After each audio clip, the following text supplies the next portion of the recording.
if root over 7 by 5 to the power 3x minus y is equals to 875.2401, एक part ये है।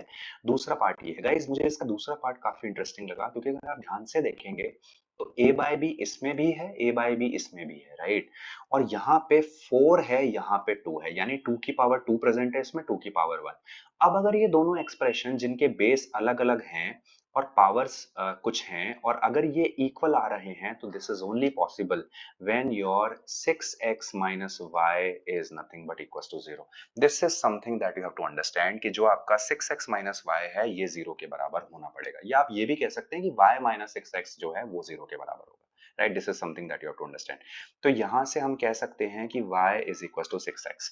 Okay, दूसरा part हमारा ये है, this can be simplified as 7 by 5 to the power 3x minus y by 2, and this is nothing but 875.2401।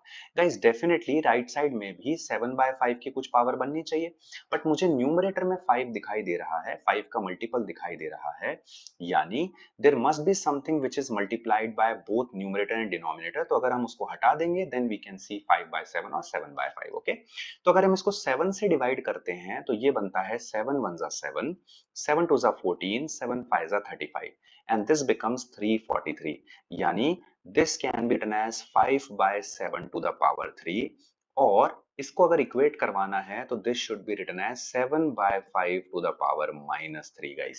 तो यहां से 3x minus y can be written as minus का 6, और क्योंकि y 6x के बराबर है तो ये इसी को थोड़ा और पहले सिंप्लीफाई कर लें तो this can be written as y is equals to 3x plus 6, ये हम लिख सकते हैं। What is the value of y? 6x, so 6x minus 3x is equals to 6। x 2x की सॉरी 3x की जो वैल्यू आ रही है यहाँ से ये 6 के बराबर है, तो x की वैल्यू होगी 2, और अगर x 2 होगा तो y will be 12। Okay, then what will be the value of x plus y? It is nothing but 12 plus 2, which is 14.